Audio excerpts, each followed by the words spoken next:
Chapter 1 chemical reaction and equation class 10th का ये हमारा थर्ड पार्ट है, जिसमें हम एंडोथर्मिक रिएक्शन से स्टार्ट करेंगे।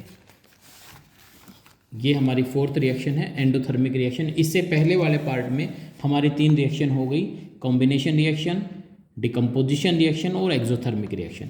एक्सोथर्मिक रिएक्शन के बिल्कुल अपोजिट होती है एंडोथर्मिक रिएक्शन।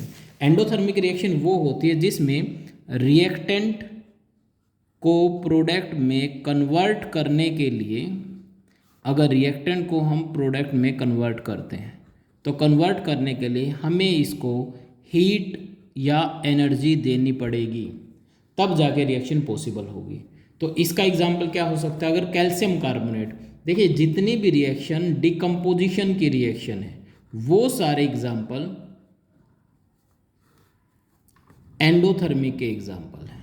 तो आप वहाँ से कर सकते हो, जो हमने डिकम्पोजिशन के एग्जाम्पल किए हैं वही एग्जाम्पल आप एंडोथर्मिक के रख सकते हो। कैसे? जैसे कैल्शियम कार्बोनेट को ब्रेक डाउन करने के लिए, डिकम्पोज करने के लिए हमने हीट एनर्जी दी थी, तो इससे क्या बना? Calcium oxide plus carbon dioxide. वैसे ही फोटोलाइसिस रिएक्शन में एनर्जी जो दी थी, जो हीट दी थी, वो किससे दी थी? सनलाइट से दी थी। सिल्वर क्लोराइड को सनलाइट के प्रेजेंस में रखते हैं तो ब्रेक डाउन होकर बनाएगा सिल्वर प्लस क्लोरीन। तो ये हमारा एग्जाम्पल था एंडोथर्मिक का। तो लिखा है यहाँ पे endothermic, the reaction in which heat energy is absorbed, these are called the endothermic reaction. All the decomposition reaction are the endothermic in nature, means they require the energy, जो पहले discuss हो चुका है। Next one is the displacement reaction. Displacement reaction में क्या होगा कि एक कोई भी हायर या हाईली रिएक्टिव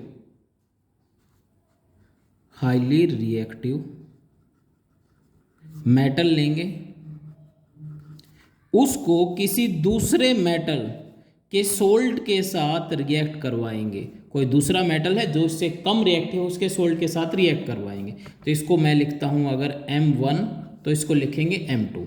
तो होगा क्या? जो M1 है वो M2 को रिप्लेस कर देगा। तो डिस्प्लेस का मतलब ही होता है कि दूसरे की पोजीशन को चेंज करना। तो ये क्या बनेगा? M1 सोल्ट प्लस क्या निकल जाएगा? M2 निकल जाएगा। या इसको हम क्या कर सकते हैं? A plus B, AB plus C। तो जो C है वो किसको रिप्लेस करेगा? इसमें B को रिप्लेस करता है।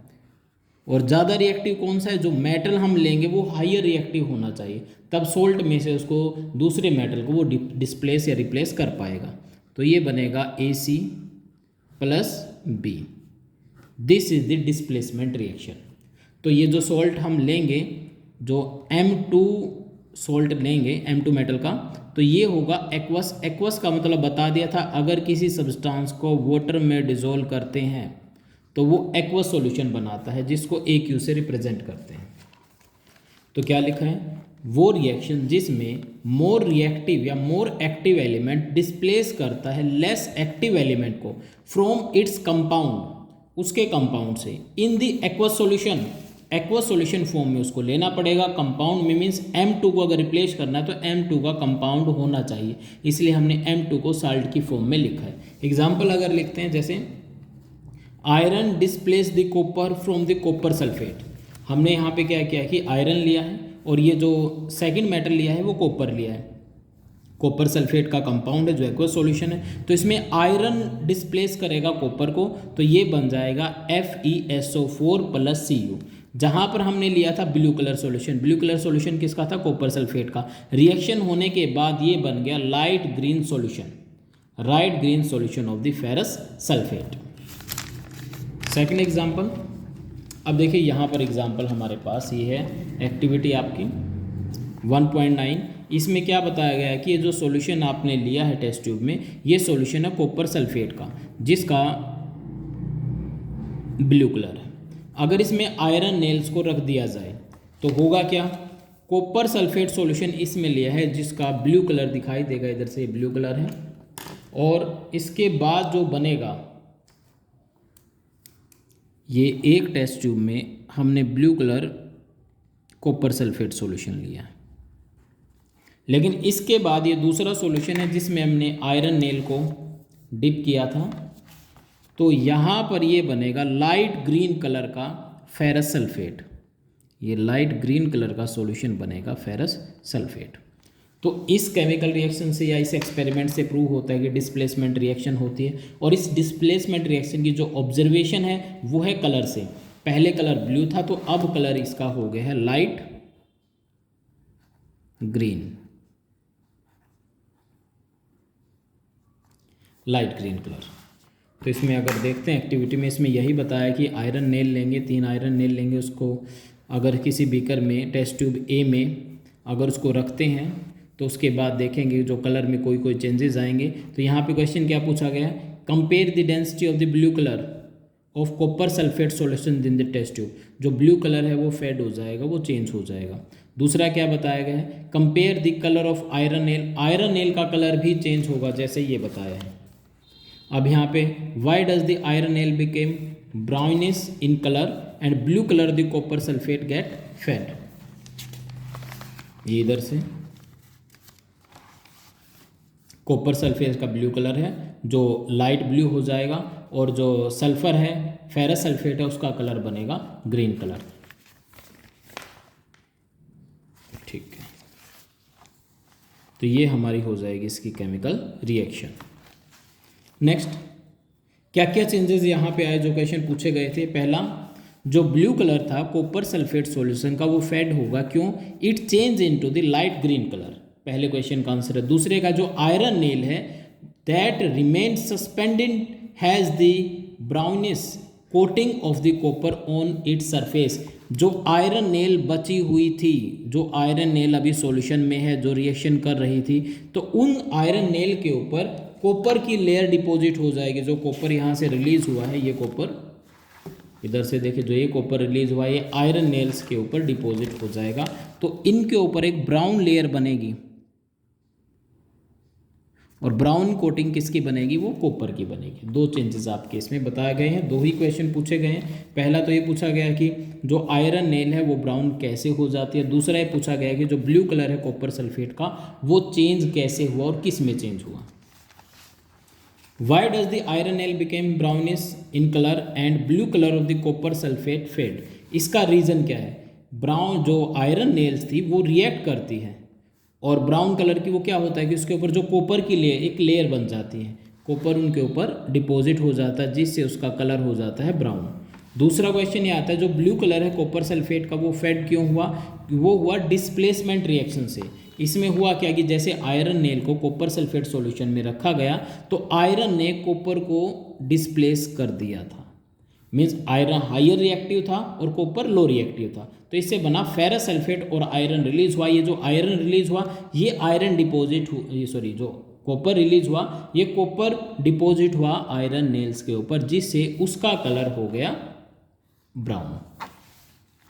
अब दूसरा एग्जाम्पल क्या है, अगर जिंक को हम डाइल्यूट सल्फ्यूरिक एसिड के साथ रिएक्ट करवाएं या फिर जिंक को डाइल्यूट हाइड्रोक्लोरिक एसिड, ये भी फॉर्मूले याद रखना। सल्फ्यूरिक एसिड का फॉर्मूला होता है H2SO4 और हाइड्रोक्लोरिक एसिड का फॉर्मूला होता है HCl, और इसको डाइल्यूट का मतलब उसमें सॉल्वेंट का अमाउंट ज़्यादा है जो पहले पार्ट में बता चुका हूँ। तो इसमें लेंगे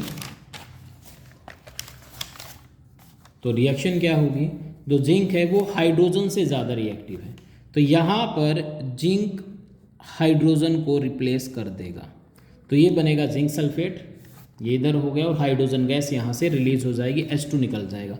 वैसे ही यहाँ से भी जो जिंक है वो हाइड्रोजन गैस को रिलीज करेगा, 2 हाइड्रोजन है तो उसको H2 की फॉर्म में निकाल देगा, और ये बनेगा ZnCl2 जिंक क्लोराइड।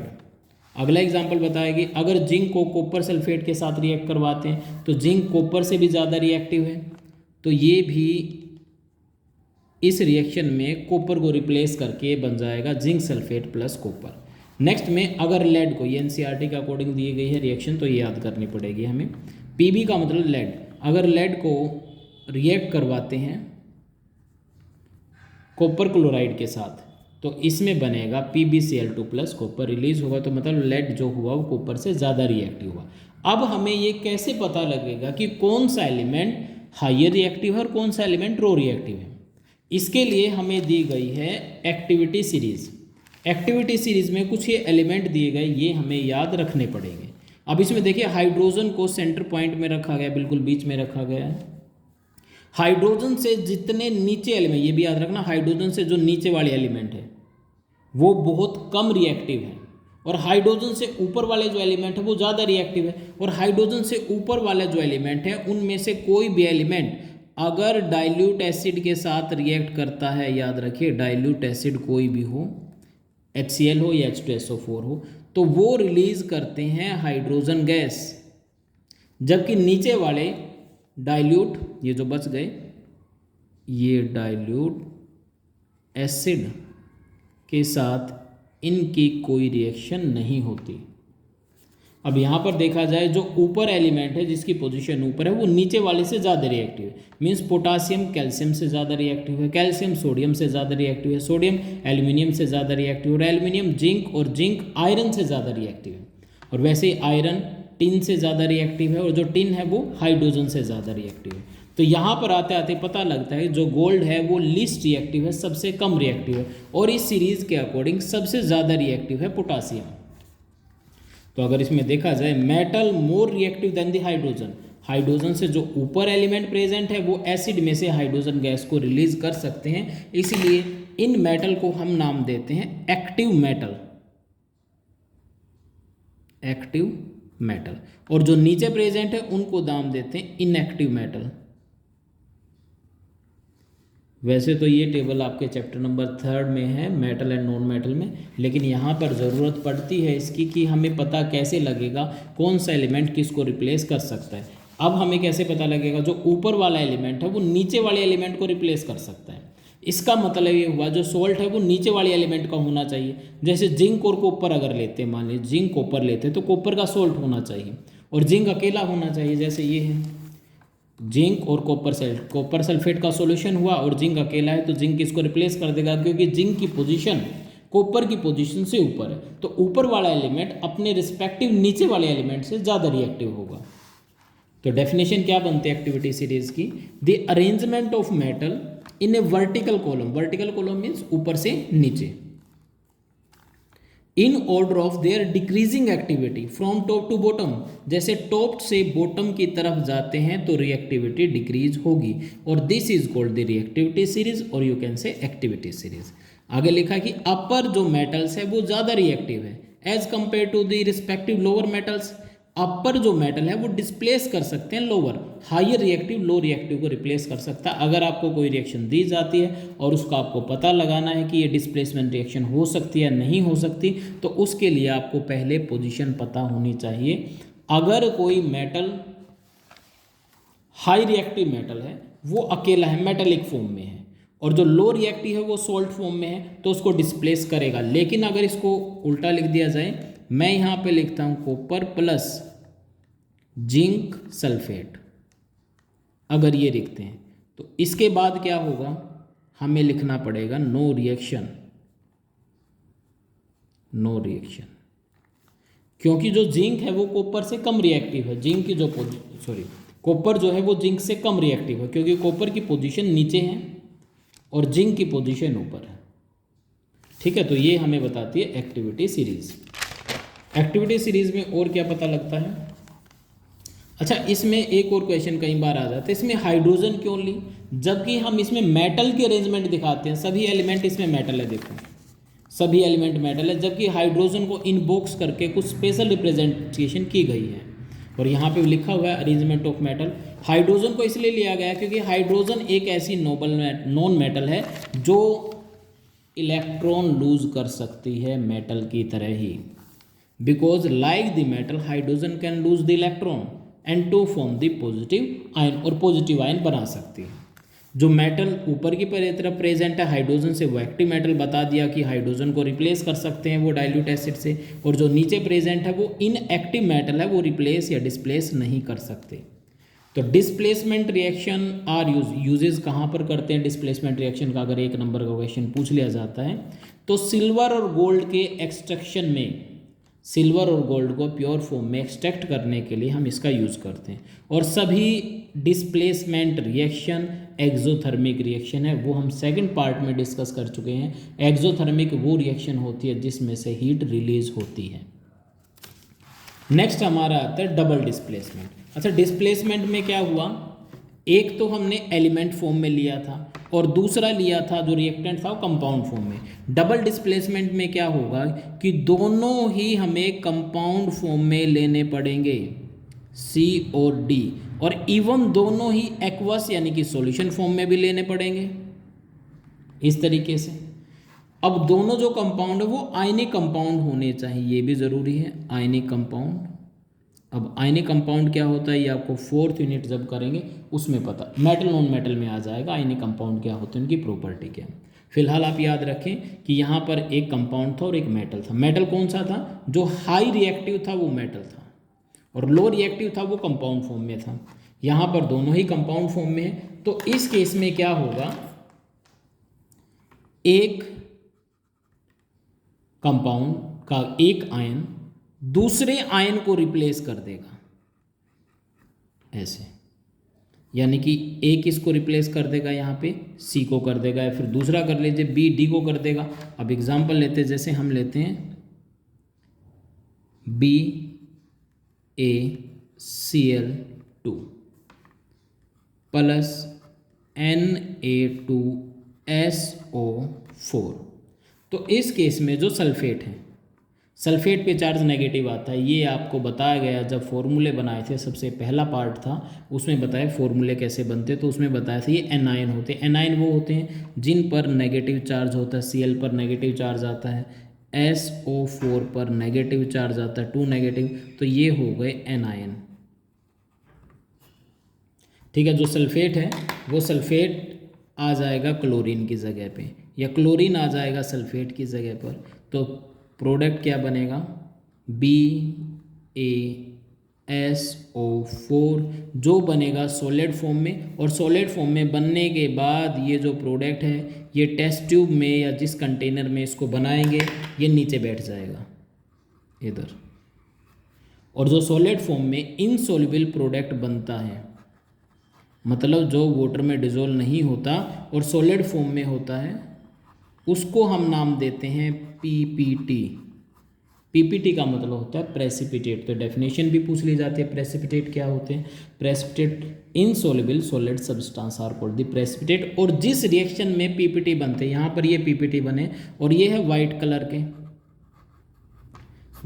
के पीपीटी बने हैं, तो इसको नाम देंगे प्रेसिपिटेशन रिएक्शन भी। और डबल डिस्प्लेसमेंट मीन्स दोनों के आयन आपस में डिस्प्लेस होंगे।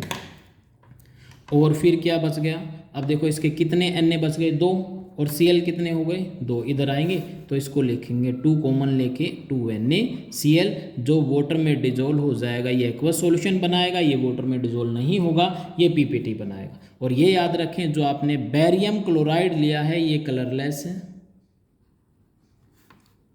सोडियम सल्फेट लिया है ये भी कलरलेस है, जबकि जो प्रोडक्ट बना है आपका वो पीपीटी बना और वाइट इन कलर बना है। तो ये एनसीईआरटी के अकॉर्डिंग ही एग्जाम्पल इसमें लिखे हुए हैं। तो क्या लिखा है, the reaction between barium chloride solution and solution ज़रूरी है कि एक्वस में होगा, वाटर में पहले तुम दोनों को डिसॉल्व करेंगे, जैसे इधर बताया गया है डबल डिस्प्लेसमेंट में, यही एग्जाम्पल है। ये देखिए क्या क्या एक्टिविटी में पूछा गया है, पहले डेफिनेशन कर लेते हैं इसकी। The reaction in which 2 ionic compound in the solution react by the exchange of their ion। 2 ionic compound react करते हैं जो कि सॉल्यूशन फॉर्म में होते हैं और उनके आयन एक दूसरे को डिस्प्लेस कर देते हैं, that is called the double displacement. Example यही बेरियम क्लोराइड में देखिए एक्टिविटी में पूछा गया है, मीन्स दिख जाएगा शायद, अगर 3 ml सोडियम सल्फेट लेते हैं किसी एक टेस्ट ट्यूब में, इस टेस्ट ट्यूब में हमने लिया सोडियम सल्फेट और नीचे वाले टेस्ट ट्यूब में लिया बेरियम क्लोराइड, अनदर में बेरियम क्लोराइड लेते हैं, जब उसको मिक्स करते तो क्या ऑब्जर्व करेंगे। तो पहला तो ऑब्जर्वेशन यही हुई कि इसमें वाइट कलर के, ये एनसीईआरटी बुक है बिल्कुल एनसीईआरटी के अकॉर्डिंग, वाइट कलर के पीपीटी बनेंगे which are insoluble in water, और ऐसे इनसॉल्युबल सब्सटेंस को हम नाम देते हैं precipitate. In this reaction, this produce the precipitation. These are called the precipitation reaction. ये हमारी रिएक्शन हो गई। यहाँ पे बताया गया इनिशियल केस में देखो ये भी कलरलेस है और इधर से सोडियम सल्फेट लेंगे ये भी कलरलेस है, लेकिन जब दोनों को मिक्स करते ऊपर से सोडियम सल्फेट डालते हैं, नीचे बेरियम क्लोराइड है, तो यहाँ पर पीपीटी बनते हैं सिर्फ बेरियम सल्फेट के जो वाइट इन कलर हैं, और जो NaCl है वो सॉल्युबल रहेगा। नेक्स्ट क्वेश्चन क्या पूछा गया कि जो ये डबल डिस्प्लेसमेंट रिएक्शन हुई है इसका कारण क्या है, ये भी पूछा गया है। इधर देखिए इसी में है, ये एक और एक्टिविटी है, ये एक्टिविटी आपकी सेकंड एक्टिविटी है बुक में, एक्टिविटी नंबर 2। इसमें हमने 2 सॉल्यूशन किसके लिए थे उस टाइम पे, लेड नाइट्रेट और पोटासियम आयोडाइड के लिए थे। लेड नाइट्रेट का सॉल्यूशन फॉर्मूला ये हुआ PbNO3 twice 2Ki, potassium iodide के साथ रिएक्ट करेंगे, जो आयोडीन है, आयोडीन देखिए 2 है तो दोनों आयोडीन आ जाएंगे लेड के पास तो बनेगा PbI2, और NO3 आ जाएंगे K के पास तो बनेगा 2 कॉमन आगे 2KNO3। तो यहाँ पर जो पीपीटी बनेंगे वो येलो कलर के बनेंगे। तो पहला तो ये ऑब्जर्वेशन में क्या आएगी, येलो पीपीटी बनेंगे। इसमें क्या क्या पूछा गया है इस एक्टिविटी में, what was the colour of precipitate form, किस कलर के प्रेसिपिटेट बने हैं, येलो कलर के बने हैं। तो ये जो एग्जाम्पल है आपके दोनों में काम आएंगे, डबल डिस्प्लेसमेंट रिएक्शन में भी काम आएंगे और प्रेसिपिटेशन रिएक्शन में भी काम आएंगे। अच्छा किस कलर के बने, can you give the name of the compound, जो कंपाउंड बना है क्या उसका नाम बता सकते हैं, तो लेड आयोडाइड बनेगा। बैलेंस्ड इक्वेशन लिखिए, ये लिखी हुई है। उसके बाद is this also A double displacement reaction, yes this is also A double displacement reaction, क्योंकि एक आयन दूसरी आयनिक स्पीसीज को मीन्स NO3I को रिप्लेस करता है। तो और क्या पूछा गया है, what is the cause of formation of barium sulphate, जब ये रिएक्शन हुई है तो इसमें बेरियम सल्फेट क्यों बना है, due to the exchange of ions, इसमें आयन एक्सचेंज हुए हैं, एनायन एक्सचेंज हुए। तो इसमें क्या हुआ, वाइट पीपीटी जो बने हैं वो रिएक्शन किसके बीच में हुई है, बेरियम के बीच में और सल्फेट के बीच में, because both anion are exchange their position, so this is the double displacement reaction. ये दोनों क्वेश्चन NCERT में पूछे गए हैं, इन जब आप थ्योरेटिकल पढ़ेंगे तो उसमें ये आएंगे। 1 मिनट देखते हैं हम कहाँ पर बने, ये देखो ये हमारी NCERT, ये छोटे छोटे क्वेश्चन बहुत ज़रूरी होते हैं जो इंटरनल दिए हुए हैं। ये लिख रखा है, what causes this, what is the cause of double displacement reaction, what is the cause of formation of barium sulphate. तो इसने यही पूछा है कि जब दोनों, और आंसर भी दिया इसने कि वाइट पीपीटी बने हैं SO4 2 नेगेटिव और Ba2 पॉजिटिव के साथ रिएक्शन होने में, तब ये बने हैं। उसके बाद ये पोटासियम आयोडाइड का क्वेश्चन, कलर जरूर याद रखना। प्रेसिपिटेशन रिएक्शन में क्या होती है ये यहाँ पे देखिए, नेक्स्ट है precipitation reaction, the reaction which involve the formation of insoluble precipitate. अब इनसॉल्युबल प्रेसिपिटेट कब बनेंगे, जब 2 आयनिक कंपाउंड को सॉल्यूशन फॉर्म में मिक्स करेंगे, जैसे ये बता रखा है। अब वो रिएक्शन डिस्कस, तो इन दोनों का आप दोबारा फिर उसमें एग्जाम्पल के तौर पे ले सकते हो, दोनों रिएक्शन को, पोटासियम आयोडाइड की और पीछे बेरियम सल्फेट की जो रिएक्शन थी। और इनसॉल्युबल सब्सटेंस बता दिया था आपको, जो बनेगा वो होंगे पीपीटी यानी कि precipitate. Next type of reaction हमारा आता है ऑक्सीडेशन, रिडक्शन और रेडॉक्स।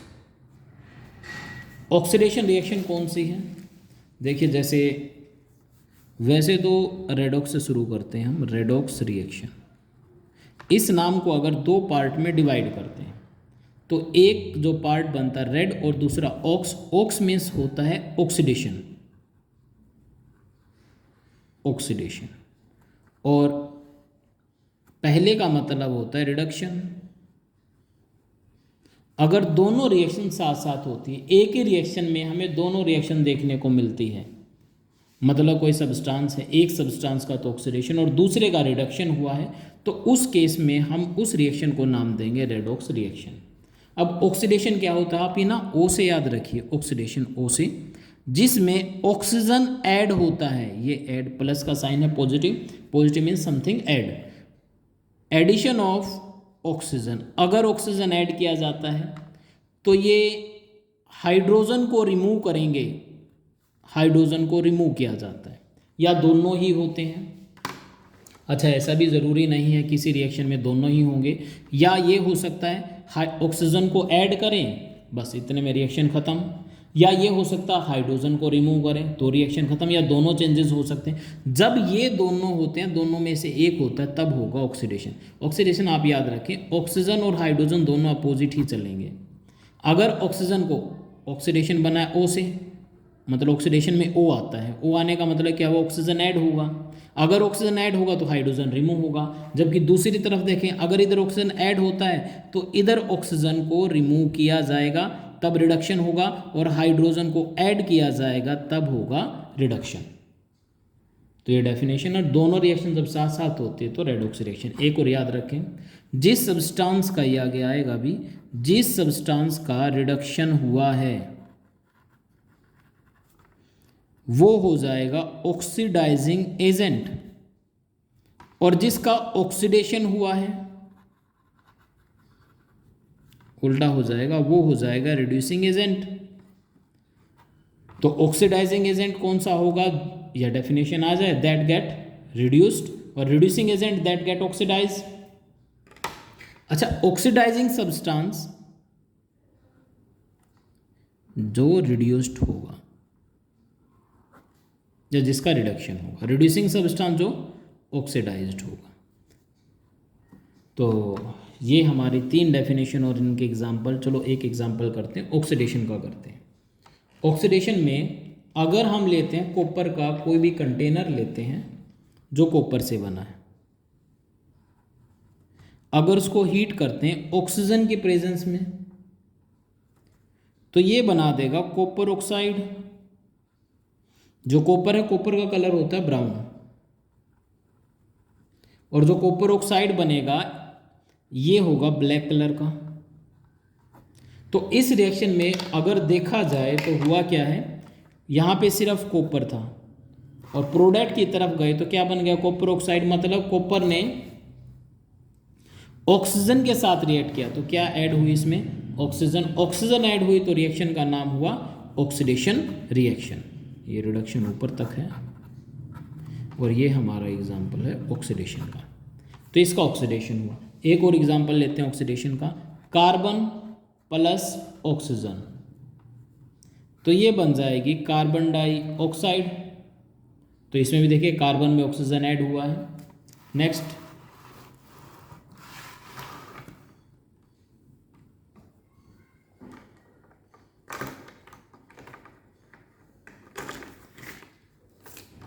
एक मिनट, एक रिएक्शन जो हमने बिल्कुल स्टार्टिंग में की थी, जब आपका चैप्टर शुरू होता है तो वहाँ पे बताया जाता है मैग्नीशियम रिबन को अगर ऑक्सीजन की प्रेजेंस में बर्न किया जाता है तो बनता है मैग्नीशियम ऑक्साइड। अब ऑक्सीजन 2 है तो इधर 2 आ जाएगा, तो यहाँ पर भी 2 आके बैलेंस रिएक्शन बन जाएगी। तो इसमें भी देखिए ऑक्सीजन ऐड हुआ है, ऑक्सीजन ऐड हुआ है, ऑक्सीजन ऐड हुआ है, तो ये सारे एग्जाम्पल हो जाएंगे ऑक्सीडेशन के। अच्छा, दूसरा रिडक्शन के अगर एग्जाम्पल देखें, अब यही एग्जाम्पल है, ये आपकी एक्टिविटी में भी है। ब्राउन कॉपर को अगर हीट किया जाता है, यहाँ पे हीट लिखना पड़ेगा, हीट किया जाता है ऑक्सीजन के साथ तो ब्लैक कलर की एक लेयर बनेगी जो कॉपर ऑक्साइड की होगी। अब इस कॉपर ऑक्साइड को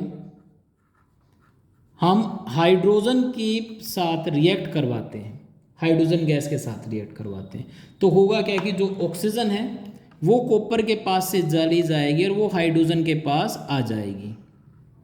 ऐसे रिएक्शन हो गए, तो इसमें कॉपर अलग हो गया और बन गया वाटर। अब देखा जाए तो यहाँ पे कॉपर के पास क्या थी, ऑक्सीजन थी, और जबकि इसके प्रोडक्ट में कॉपर के पास से ऑक्सीजन चली गई है, minus means removal of oxygen, और रिमूवल ऑफ ऑक्सीजन है तो उसका हुआ है रिडक्शन। जबकि हाइड्रोजन के पास गई है तो हाइड्रोजन के अकॉर्डिंग तो उसका ऑक्सीडेशन होगा, लेकिन यहाँ पे सिर्फ रिडक्शन का एग्जांपल करना, तो हम कॉपर के पास ऑक्सीजन थी तो उसने ऑक्सीजन दे दी तो उसका हुआ है रिडक्शन। इस केस में लॉस ऑफ ऑक्सीजन, दो अंडरगो द रिडक्शन। अब क्या हुआ है कि जो ब्लैक कलर प्रोडक्ट था आपका, कॉपर ऑक्साइड था, ब्लैक कलर का था, अब दोबारा से वो कन्वर्ट हो जाएगा किसमें, ब्राउन कलर में। और ये हमारी एक्टिविटी कौन सी है, ये दोनों एग्जाम्पल हो गए आपके ऑक्सीडेशन रिडक्शन के। रेडॉक्स जिसमें दोनों रिएक्शन इन्वॉल्व होती है वो आगे करेंगे अभी। तो डेफिनेशन हमारी क्या बनेगी, ये सिंबॉलिक फॉर्म में है जो आप लिख सकते हो सिर्फ अपने रिवीजन के लिए, पेपर में नहीं लिख सकते ऐसे। पॉजिटिव का मतलब यहाँ पे एडिशन है, addition of oxygen, removal of hydrogen तो ऑक्सीडेशन होगा। उल्टा कर दें, एडिशन ऑफ हाइड्रोजन कर दे, रिमूवल ऑफ ऑक्सीजन कर दे तो रिडक्शन होगा। और दोनों रिएक्शन जब साथ साथ होती है तो रेडॉक्स रिएक्शन होती है। ऑक्सीडेशन और रिडक्शन में हमारी एक्टिविटी 1.11, इसमें चाइना डिश ली, चाइना डिश में कॉपर पाउडर ले लिया जो ब्राउन कलर का था, उसको अगर बर्नर से हीट करते हैं तो यहाँ पे लिखा है कि भाई क्या आप ऑब्जर्व करोगे। तो हम इसमें देखेंगे जो कॉपर पाउडर हमने लिया है उसके ऊपर एक कोट बन जाएगी, एक लेयर बन जाएगी किसकी, ब्लैक कॉपर ऑक्साइड की। Why has this black substance formed, ये ब्लैक सब्सटेंस बना क्यों है, ड्यू टू द प्रोसेस, ये यहाँ पर देखिए लिखा है सारा, ये क्वेश्चन है और इसका answer. Why this black copper oxide substance form, this is due to the oxidation of copper, copper का ऑक्सीडेशन हुआ, उसमें ऑक्सीजन के साथ रिएक्ट करके उसका ऑक्सीडेशन हुआ, इसलिए वो ब्लैक कलर का सब्सटेंस बना। आपने क्या ऑब्जर्व किया, जो यहाँ पर पूछा गया, छोटे छोटे क्वेश्चन बहुत ज़रूरी होते हैं। क्या पूछा गया, व्हाट डू यू ऑब्जर्व, तो आपने ऑब्जर्व किया है कि जो सरफेस था कॉपर का वो पहले ब्राउन था, लेकिन उसके ऊपर एक लेयर बन गई है, कवरिंग बन गई है, black coat of copper oxide, ये हुआ। This is because the oxygen is added to the copper and they form the copper oxide. आगे पूछा गया अगर इसमें से कॉपर ऑक्साइड में, यहाँ पे देखिए कॉपर ऑक्साइड में से अगर हाइड्रोजन गैस को पास किया जाए तो दोबारा क्या बन जाएगा, copper plus H2O। Hydrogen gas को अगर पास किया जाता है कॉपर ऑक्साइड से, ब्लैक कोटिंग है जो सरफेस पे दोबारा से ब्राउन में कन्वर्ट हो जाएगी और रिएक्शन हो जाएगी रिवर्स, और हमें मिलेगा कॉपर जो ब्राउन कलर का होगा।